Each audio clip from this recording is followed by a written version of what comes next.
Alhamdulillah ta'ala.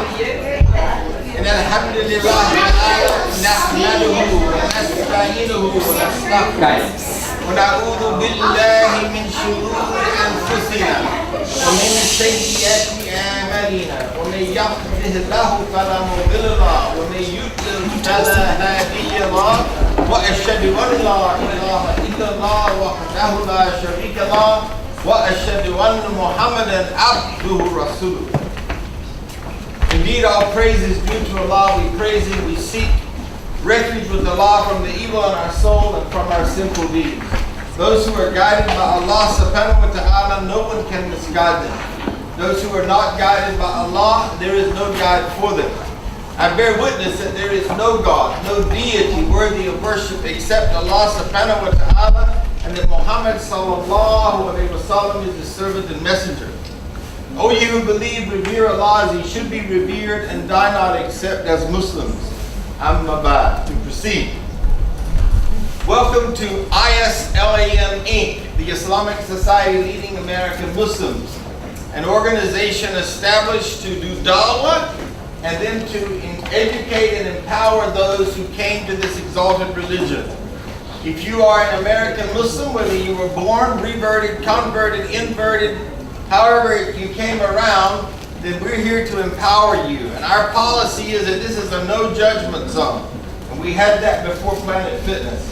So if anybody criticizes you or judges you here, let me know about it and I'll take care of it. Because we're not here, we're not about that. If you're a criticizing person, I hate to tell you, but you're in the wrong place. Because we just don't want that here. We want to love people and nurture people so that they can grow Islamically, that they can grow spiritually. And I've never seen anybody grow while you were beating them up.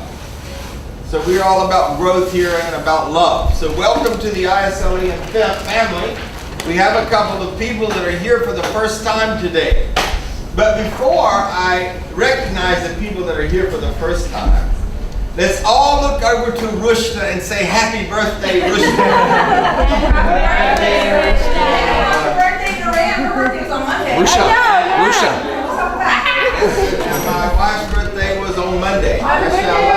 She was 35. So Mason's birthday was on Saturday. and Mason's was Saturday, mashallah. Welcome back. Hey, mashallah. So if you are here for the first time, would you be kind enough to stand up, introduce yourself, and just tell us how you learned about the class? So why don't we start with you? Hey, my name is Arash. I'm actually Muslim. I'm from Iran. And this is the first time I'm here. I heard about this class from one of my close friends, Farah, and it's definitely my pleasure to join this class. And mashallah, he's doing his PhD in chemical engineering, right? Electrical engineering, I'm sorry, mashallah. Allah bless you. And Jabril, would you please introduce yourself and tell us how you learned about the class? It's hard to stand up in these chairs, isn't it? I'm Jabril.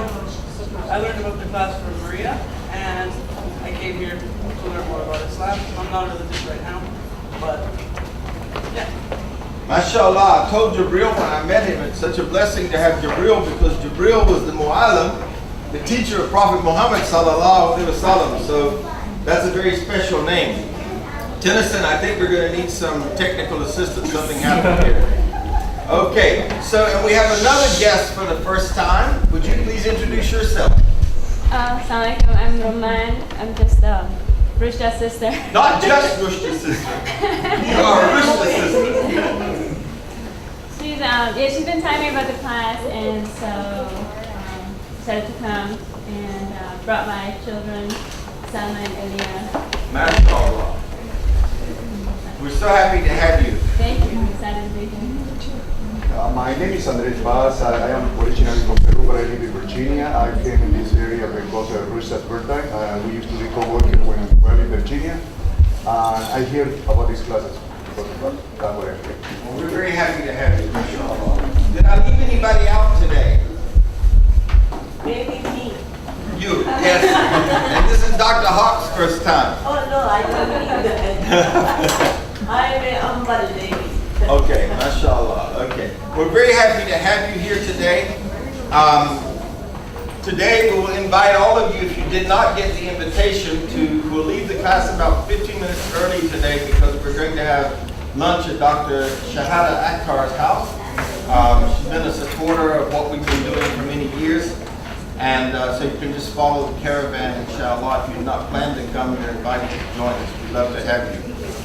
Would anybody like to talk a little bit about what you learned? We've been studying the miraculous nature of the Holy Qur'an. And would anybody like to share anything that you learned about that? Well, Yes. first, I said this last week, but the most profound thing for me that is Allah said in the Quran many times over that He was going to protect the word, that it was never going to be altered by anyone or anything. Very good, exactly. And another thing about Quran is so miraculous. If you read Quran all the time, you get more attracted to Allah and Allah forgive our Quran. So many good things happen. Exactly.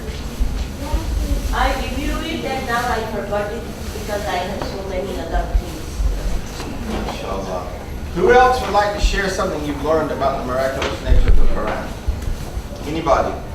Oh, one more thing I read in the Quran, it says the moon was divided into two parts. Actually, 3 parts, and we learned those. Remember? We learned that in the class. I showed you all 3 parts.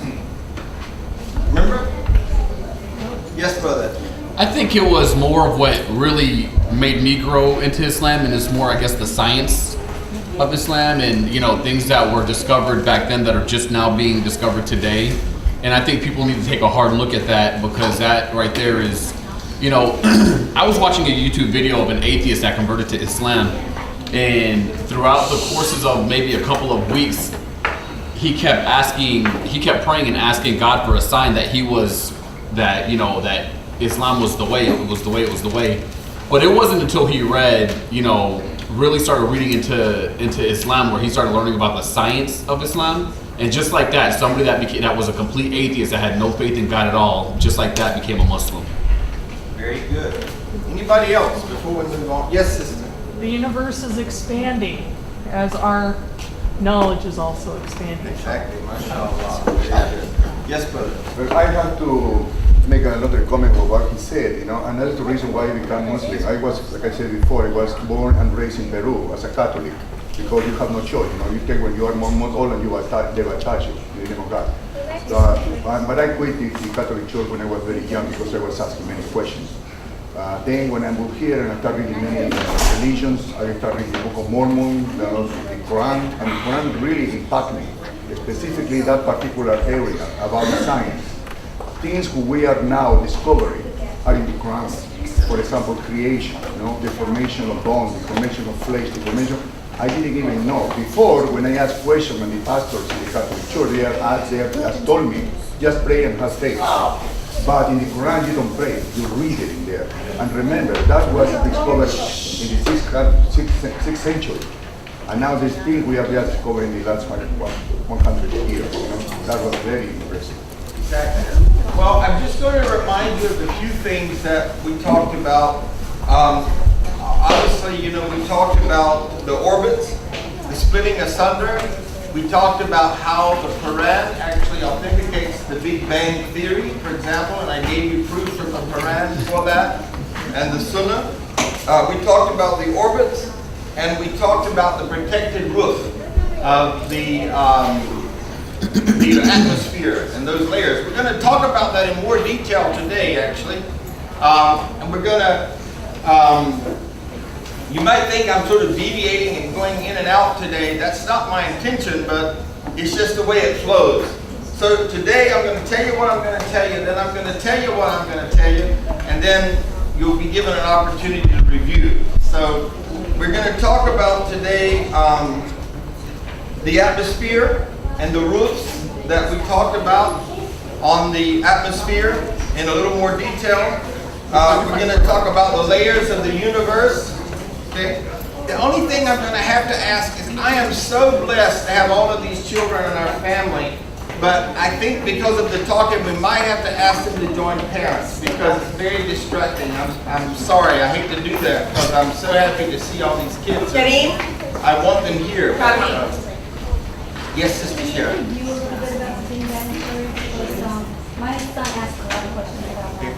What I'd like to do, with your permission, is it's on our YouTube. So all you have to do is put in Imam Site, and the whole class is there. So if you don't mind, is that okay? Yes, brother. It's not just it's also some past class. If you want to go back into some of Imam Sykes' older stuff, it shows a lot of his stuff. Yeah. But you're going to start seeing pages dedicated to him. All of our classes are now, all you've got to do is put in Imam Sykes on YouTube. And every one of our classes are available for you to review and for you to show people and for you to expand your knowledge and to be reminded of what you've already learned. MashaAllah. So, today we're going to talk about the layers of the universe, the origin of the universe. We're going to talk about the layers of the atmosphere again. We're going to talk about the function of the mountains. We're going to talk about even the movement of the mountains. Inshallah, we get to all of that. But I'm going to give you some proofs. I'm going to give you some scientific evidence. Inshallah, for some of these things. Not that we need it, because if it says it in Allah's speech, in the kalam of Allah, the speech of Allah, then that settles it as far as I'm concerned. But it does help us a lot when we see that many of the things that Prophet Muhammad sallallahu alaihi wasallam knew and was being revealed to him 1400 years ago have only been learned in the 20th century, in the last century or so. So it's just amazing. So if we will look at the 86th chapter of the Holy Qur'an and the 11th verse in Surah Tariq, which the morning star, by heaven with its cyclical systems, it says. Okay? So the word interpreted as cyclical in translations of the Quran also means sending back or returning. The atmosphere surrounding the earth consists of many layers. Now, I believe, is anyone here in the 7th grade or they're around that? You are. Have you learned this yet? About the layers of the atmosphere? But you'll learn it this year, I believe, right, Sister Shara? It's 7th grade material, what we're talking about today. It's authenticated in the Holy Quran. So, each consists of many layers. The troposphere, which is 7.5 miles deep, according to the science. The ozonosphere, which I don't have the measurements. It's part of the stratosphere. Is 21.1 miles. The mesosphere is 49.7 miles. And the thermosphere is 195.6 miles. And then we just don't know how much further it goes. But that's some of the stuff that we do know about, just to give you an understanding. And then what I wanted to do, I thought this was really amazing, except you can tell that I'm not as talented as some of the young people. This is a scientific picture that I found simply Googling images, and this shows those layers, the atmospheric layers or roofs that are there. Now, if you remember, in 2 classes ago, we talked about some of the functions or duties of each one of these layers. Does everybody remember that? And this is quite amazing because later on you'll see in the Quran that Allah subhanahu wa ta'ala said He created 7 heavens and He gave each one of them their own mandate, their own law, what they have to do, their own duties. So it's quite amazing, and we'll be expounding on that inshallah as we move along. And so again, each layer has an important function for the benefit of life, and we talked about those before some. Research has revealed that these layers, in a cyclical nature, recycle materials or rays that are exposed to either back into space or back down to Earth that we're exposed to. So there's a lot going on up there. It's quite amazing when we look at it. The troposphere allows water vapor rising from the Earth's surface to be condensed and turned back as rain, which is essential for life on Earth. If we don't have rain, what would happen to what our farmers do? Our crops will dry up. Crops would dry up. We would have a drought. What would happen to the earth itself? What would happen to the soil if it didn't have water? Start cracking. We would have a greater problem with soil depletion. Okay. The ozone layer reflects harmful fatal radiation and ultraviolet light coming from space and recycles them back into space. And as I said, later on, I'm going to give you another proof where it says in the Qur'an that each of these layers were given its mandate, that they have a separate function. So all of the 7 heavens, each of them have their own function. It's quite amazing. So some today is a review, but some of it is expounding as well on what we already learned. MashaAllah. The ionosphere reflects radio waves broadcast from Earth back down to different parts of the world, like a passive communication satellite facilitating wireless communication, radio and television broadcasting from long distance. Now, you may have to help me, young people, because I'm not as technologically inclined and savvy as you are. But we have something, I believe, on modern cars today called OnStar, right? And this is what enables that if you have a crash, it sends a signal to the heavens. That signal is sent 12,000 miles back to some kind of center, and somebody comes in your car and says, "Are you okay?" A voice comes in your car and says, "Are you all right? Would you like me to call an ambulance? Do you need a tow truck?" And your car starts talking to you. All because of Allah subhanahu wa ta'ala orchestrated this in the creation. And we're learning more and more every year, every century about the functions of the 7 heavens. And we are enjoying more and more benefits every year, every couple of years from the heavens, because we keep advancing in technology. The returning or recycling sky or atmospheric layers, only demonstrated recently, was announced centuries ago in the Holy Qur'an. In Surah Al-Baqarah, which is Surah the Cow, second surah of the Holy Qur'an, in the 29th verse, "It is He who created everything on the earth for you, then directed His attention up to heaven, and arranged it into 7 regular heavens. He has knowledge of all things." So here again, Allah is telling us that He arranged these 7 heavens after He arranged earth, and look how He arranged them all to benefit us on earth here. So it's like having 7 umbrellas over us. All of them are benefiting us. In Surah Fussilat, they are expounded, Surah 41, verses 11 and 12. "Then He turned to heaven when it was smoke, and said to it and the earth, 'Come forward, both of you, willingly or unwillingly.' They both said, 'We shall come willingly.' Then Allah completed and finished their creation in 7 heavens in 2 days.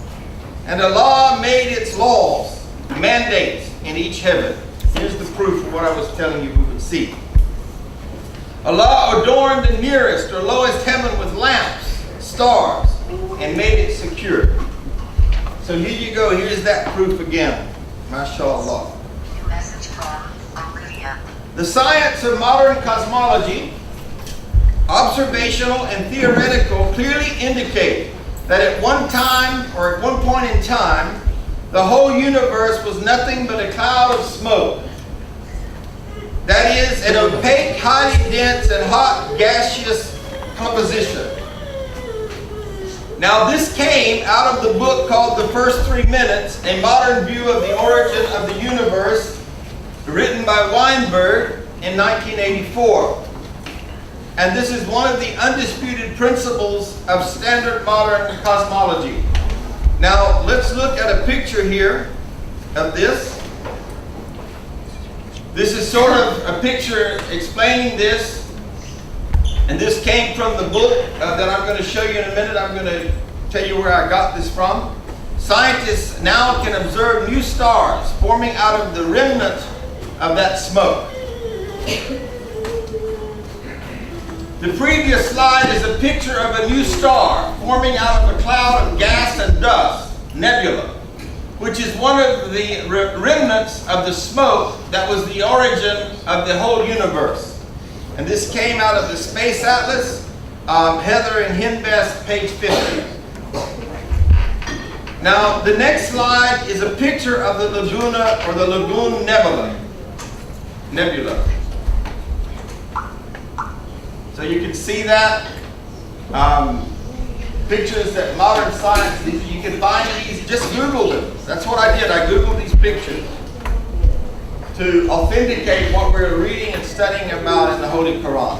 So it's there for anyone to see. As a matter of fact, there are about 50 pictures to choose from, and I chose this one because I was attracted to this one. Yes, sister? Now they are talking all the time about warming the earth.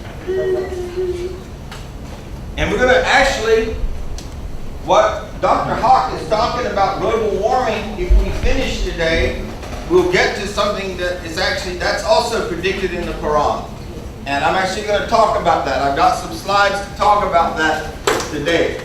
And this is why Sister Naran and I, when we were in South Africa last year, and we had left South Africa in 1985. Yes. And when we lived there were no cold winters in Cape Town. It didn't happen. As a matter of fact, luxury homes did not have air conditioning or heating. I had a home as high up on the mountain as you can build legally. Every room had a 180-degree view of the sea, and we did not have any air conditioning or heat. You didn't need it. When we were there last, it was so cold that we had to heat bean bags in the microwave and put them on our feet. Otherwise, we couldn't sleep. It was so cold at night. So this is a part of the change that is actually predicted in the Holy Quran.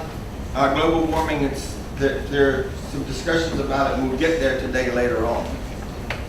The Lagoon Nebula is a cloud of gas and dust about 60 light years in diameter. It is excited by the ultraviolet radiation of the hot stars that had recently formed within its bulk. And this came right straight out of Horizons Exploring the Universe Seeds, Plate 9, from Association of Universities Research and Astronomy Incorporated. Because the earth and the heavens above, the sun, moon, stars, planet, galaxies, etc., which we've discussed all of these in previous classes, have been formed from this same smoke, we conclude that the earth and the heavens were one connected entity. Then out of this homogeneous smoke, they formed and separated from each other. Allah has said in the Holy Quran, in Surah Anbiya, the prophets, Surah 21 verse 30, have not those who disbelieve known that the heavens and the earth were once connected entity? Then we separated them. Dr. Alfred Kruna, one of the world's renowned geologists, professor of geology and chairman of the Department of Geology at the Institute of Geosciences in Johannes Gutenberg University in Mainz, Germany, said, thinking where Muhammad sallallahu alaihi wasallam come from, he probably didn't say sallallahu alaihi wasallam, but out of respect, we have to say that. I think it is almost impossible that he could have known about things like the common origin of the universe, because scientists have only found out within the last few years with very complicated and advanced technological methods that this is the case. This reference came from a video entitled, This is the Truth. Every single thing I'm showing you, you can go back, remember, on YouTube and see the class again, and you can check out every one of these references on the computer. He also said somebody who did not know something about nuclear physics 1,400 years ago could not, I think, be in a position to find out from his own mind, for instance, that the earth and the heavens have the same origin. Pretty profound stuff, I think. Very powerful. In many verses in the Holy Quran, the word heaven is used to refer to the sky above the earth, as well as the entire universe. The Earth's sky, or atmosphere, is made up of 7 layers. And we looked at those. Today it is known that the world's atmosphere consists of different layers laying on top of each other. Exactly 7, just as it was described in the Holy Qur'an. 1400 years ago, when the sky was believed to be one unified body, the Qur'an miraculously stated that it consisted of 7 layers. Modern science discovered the fact that the atmosphere surrounding the earth is made up of 7 layers only very recently. Each of these layers has vital duties, mandates, for the benefit of human beings and all other living things on the earth. Subhanallah. In Surah Anbiya, the Prophet, Surah 21, verse 31, we placed firmly embedded mountains on the earth so it would not move under them. So we're moving into another scientific proof or truth that was known by the Prophet that has only recently been learned by scientists.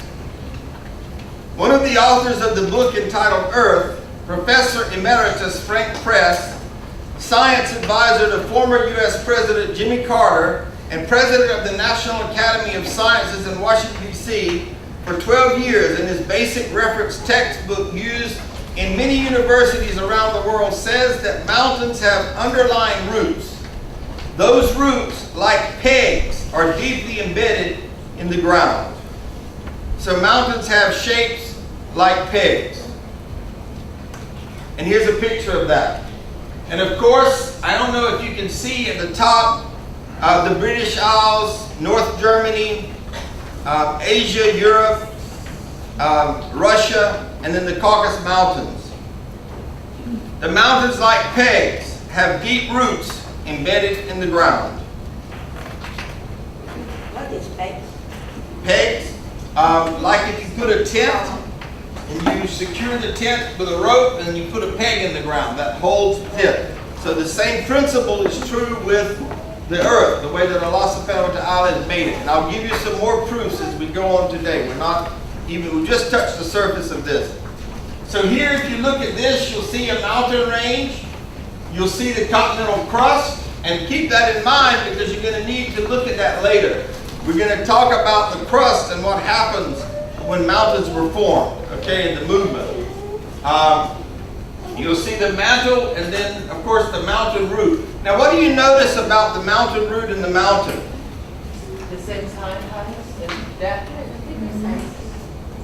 Actually, a little bit bigger. But that's a great observation. Like an iceberg? Sort of like an iceberg. Very good, very good. MashaAllah. Now, these pictures that I just showed you came from these sources right here. Anatomy of the Earth and Earth Science. That's where I got these pictures that I just showed you. Okay. Mountains? Yes? Is it true that mountains have layers too? Yes, they do. Yes, they do. All right. Mountains function to prevent shocks in the earth. Mountains emerge as a result of the movements and collisions of massive plates forming from the earth's crust. When 2 plates collide, the stronger one slides under the other. The one on the top bends and forms heights and mountains. The layer beneath proceeds under the ground and makes a deep extension downward, as large as their visible parts on Earth. Most of us, and it was a historical fact, that until very recently, geological pictures and books only saw mountains as what you could see with the eye. They did not see the root of the mountain. When I look at these pictures and I understand the root of the mountain, I always think about molar teeth for some reason. Because we all know that the root of a molar tooth goes down into the gum, at least the depth or more, usually, than the tooth itself. I think that's pretty interesting. So we see how our teeth are grounded even in the very, in our mouth, in our gums. They are bothering me too much. Keep on going down and up. In scientific text, the structure of mountains is described in the following way. With extensions that mountains extend out towards under the ground as well as over the ground, they clinch different parts of the earth together like a peg. The earth's crust consists of plates that are in constant motion. The clinching property of mountains prevents shocks to a great extent by fixing the earth's crust, which has a very movable structure. Where continents are thicker, as in mountain ranges, the crust sinks deeper into the mantle. And this is a quote from Carolyn Sheets, Robert Garner, Samuel F. Ho, General Science, Allen and Bacon Incorporated, published in Newton, Massachusetts in 1985. So here's the proof. We want to give credit where credit is due. In Surah Naba, the tidings, Surah 78, verses 6 through 7. Have we not made the earth as a bed and the mountains its pegs? How about that? Modern science has proven that mountains have these deep roots under the surface of the earth or ground. These roots often reach several times their elevations above the surface of the ground. This theory was only introduced in the latter half of the 19th century. Mountains stabilize the crust of the earth. And this information, I obtained some of it verbatim from the geological concept of mountain in the Qur'an by Al-Najr, page 5, and then part of it from pages 44 and 45. Mountains clinch the plates in the earth's crust by extending above and beneath the earth's surface at the conjunction points of these plates. In this way, they fix the earth's crust and prevent it from drifting over the magma stratum or among its plates. Mountains are like nails that keep pieces of wood together. The fixing function of mountains is described in scientific literature as, I think it's ascertain, right? Any teacher can help me out there? I think it's called ascertain. Now, here's a definition for ascertain. General equilibrium in the Earth's crust maintained by a yielding flow of rock material beneath the surface under gravitational stress. And of course, there's the where we got that report, where we got that information. This vital role of mountains, discovered by modern geology and seismic research, was revealed in the Qur'an 1400 years ago as an example of Allah's supreme wisdom in creation.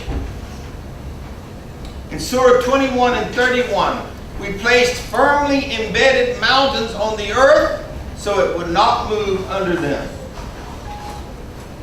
Is that proof? Is that saying what the scientist just said? Just want to make sure you agree with me. In Surah An-Nahl, the bee, chapter 16 and verse 15. And he has set firm mountains in the earth so that it would not shake with you. The 1960s modern theory of plate tectonics holds that mountains work as stabilizers for the earth. No one during the time of Prophet Muhammad sallallahu alaihi wasallam knew the true shape of mountains.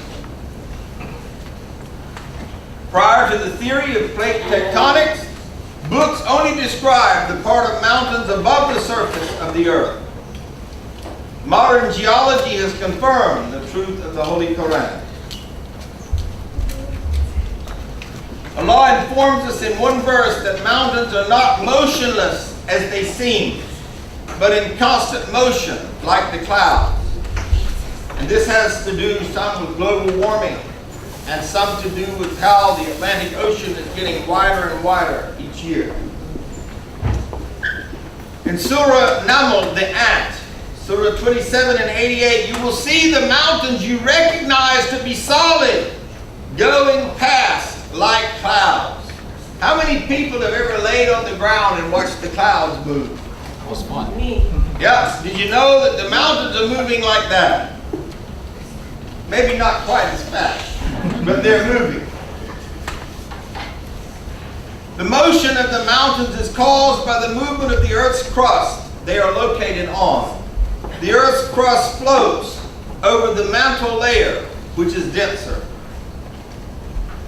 At the beginning of the 20th century, for the first time, a German scientist, Alfred Wegener, excuse me, yes, you have to pronounce the W with the V, proposed that the continents of the Earth had been attached together when it was first formed, but then drifted in different directions, and thus separated as they moved away from each other. Geologists understood that Wegener was right only in the 1980s, folks. 50 years after Wegener's death, they discovered this. Wegener published an article in 1915 stating that the land masses on the Earth were placed together about 500 million years ago.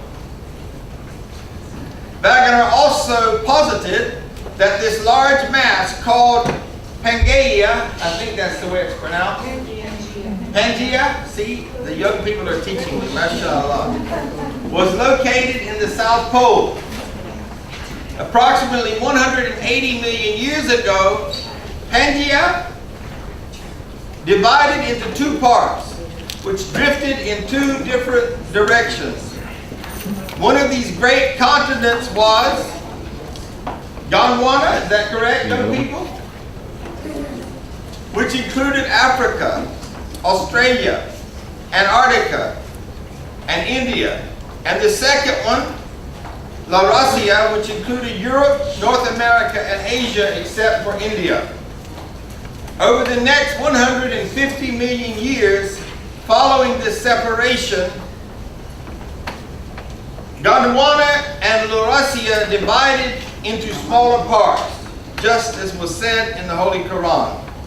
These continents that emerged after the split of Pangaea have been moving on the Earth's surface several centimeters per year, changing the sea and land ratios on the Earth.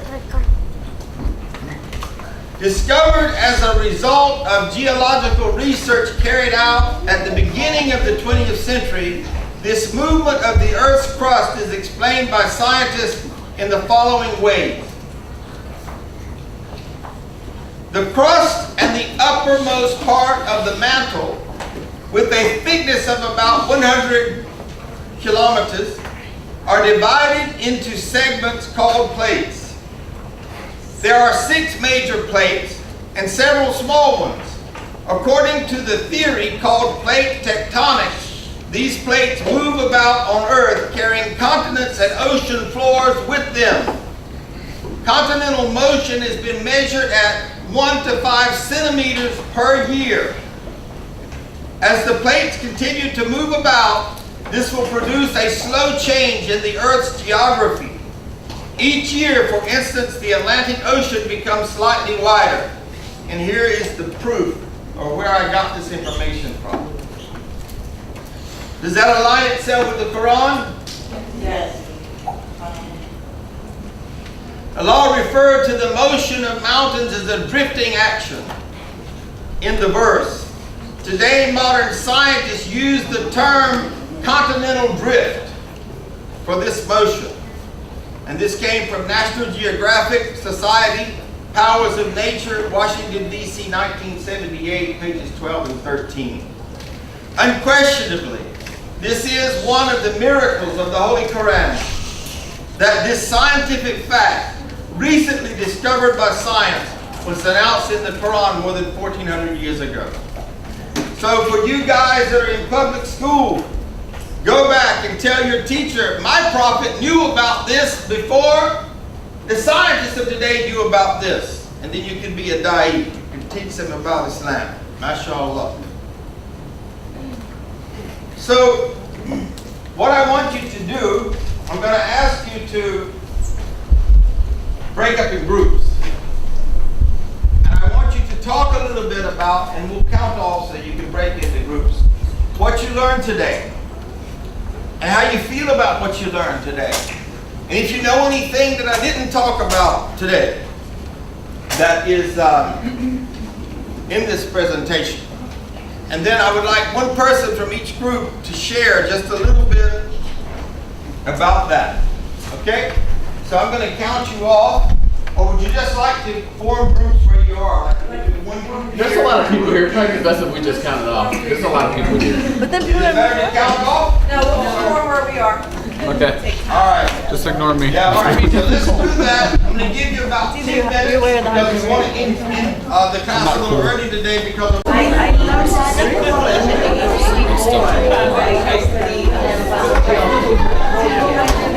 Divine was amazing.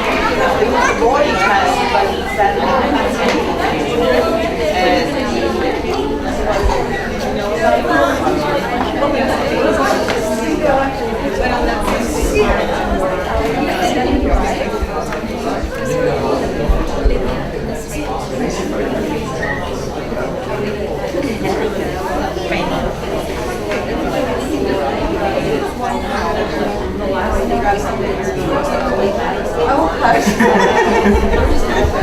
No, because I want to record for each group.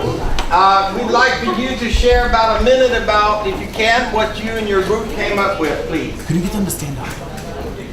But please stand up if you don't mind for the camera. You're on candid camera. I'm kidding. Let's just kidding. Well, we were talking about issues, and especially because we are trying to be young people. The way we look in different ways, young people and old people. When I say old, I mean me, I mean the person, by the one. I relate to you, brother. Thank you very much. We were talking about how the Quran is so enlightening because it was science. Even though many people don't believe in that, it's the opposite. Last time we were talking about propaganda, no? It's all about propaganda. When you believe on people, and they try to make you believe that the Quran is not true and you see. But if we read it with open eyes, you know, I always say that in order to learn something, you have to do something and do something. One, you open something and you close something. You open your eyes and your ears and you close your mouth. Because that's the best way to learn. Okay? Because if somebody's talking to you and you are talking back to them, you don't understand. That's right. Okay? So you have to be understandable in that point. The way we are looking now with more open mind is this. A lady mentioned something very important. Sometimes we take things for granted. You know, we are reading about something and we take it for granted. In many religions, sometimes we are born in that religions and we read it. And we read it because it's part of our religion to read that. But when people like me, so many reverend people, when we become Muslims, because we read it in order to understand, we go in a deeper way. Okay? That's what I try to think about. We sometimes take things for granted. And we need to do something better about that. Well, I can summarize in that, of course. Thank you very much, mashallah. And this group, please. We were amazed with the fact that the mountains are actually stabilizers, and they, even though we're constantly in motion, they keep us stable, and we don't hear about earthquakes around major mountain ranges, except for in California, I guess, but like the Rocky Mountains, we don't hear about earthquakes. Amar brought up the fact that scientist was so amazed by information that Prophet Muhammad could have never even comprehended at his, illiterate age. So that was something that was also amazing. And like the gentleman said over here, that we do read a lot and take for granted the information that we're handed and don't really process it. So, and the other thing we were talking about also is how the ozone, we ourselves have depleted the ozone and are harming ourselves. And that the proofs of that is the holes that are at the polar ends. So anyway, that's what we discussed. So Very good, mashallah. Okay, this group, who's the spokesperson? I don't know. Who you guys decided, right? Don't be shy. My own friends shared this views. Dr. Asifa says that whenever I read the Holy Quran, I feel that I'm reading my science book. Ravina says nobody had this knowledge other than our Prophet ﷺ. That's why Allah says that this is the miracle given to you, Prophet ﷺ. Faith says that this is not only a scripture, but this is the book of science and science. And my discovery, understanding. I found out this amazing thing when searching for the miracle of Quran, that Haman name was not mentioned in the earlier scripture, not in the Torah or not in the Bible. And nobody knew about this name, Haman. And in Quran, Surah Al-Qasas, it says, the Pharaoh said, counsel, I do not know of any other deity for you apart from me, Haman, kindle a fire for me over the clay and build me a lofty tower so that perhaps I may be able to climb up to Moses' deity. I consider him a blatant liar. And the archaeologists found out this name when they were able to understand the ancient writing in the late 19th century. And they mentioned this name, that Haman. According to the ancient writing, Haman was the very close ally and the minister of the construction work at the pyramids. And but this name was mentioned 14,000 years ago in Quran 54 times. Mashallah.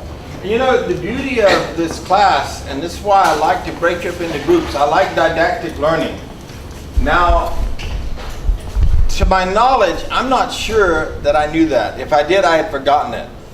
So this is the beauty of this class, that we're all teaching each other, mashallah. So I know that there's something I taught about Haman, but I'm not sure what the context was as I'm sitting here, but I don't think I knew that. So mashallah. All right, who's the spokesperson for the next group? Me. All right. I was appointed. Deborah, would you please stand? Salam alaikum. Wa alaikum salam. So we discussed about, we talked about that how some of us knew that the Quran was divided in 3 books. It's a book of science, history, and book of law. And most of us agreed that we did not know in depth what the science is related, how we read about smoke and what is that related to, and we did about mountains. So every time we read the Quran, we should see with other eyes. And with these classes, it's opening and expanding our mind and to get to know more. And I was talking to Jibril, and actually my daughter, she's also my daughter too, that I hope the science in the Quran is the link to bring this new generation that are not, you know, I'm not Muslim, I'm not this, I don't like organized religion and stuff like that. I hope that science piece of the Quran and what they are learning, all the information they are available at their hands, they can bring it together and form an opinion to move forward with the religion itself. Nicely said. And just to add to that, you know, I want all of you to know that in this class, wherever you are with your relationship with Allah, we are okay with that. There's no judgment. We are here to hold your hand, to nurture you, to answer any questions you have. But we're not here to beat you up in any way. So there's no judgment here. We want this to be a safe place that you can come and learn and be nurtured and not castigated. You will never be condemned. And I'm so thankful to Allah that people can come to me and say, you know, Imam Sykes, I have my doubts. But the beauty of this really reinforces some of the things that I understand from school, and that means a lot to me. And so the value of that does not have a price, folks. And that's where we've got to be. The Islam taught freedom of thought. This was what was taught in early Islam. And so when I walk around, and forgive me for those of you who I said I can't talk, I need to listen to my students. I want to hear what's being said in the group. So when I'm walking around, I'm learning. and I'm listening so that I can maybe teach better or improve what's being done. So I just want to tell you that it really, really comforts my heart, the things that I hear when I'm walking around. And so, mashallah. The next group. How many soon this time? No, they picked me with my Good. stage fright.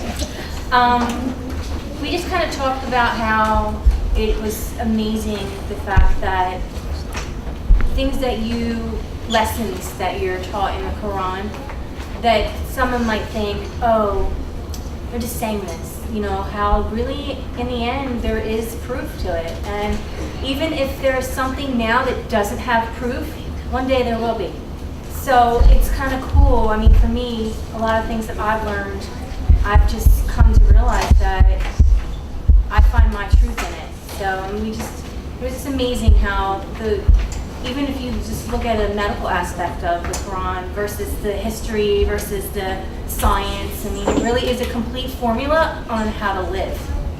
Versus just a religion, it's a way of life. It teaches you to live and to be healthy spiritually, mentally, physically, the whole 9 yards. So that's what we kind of.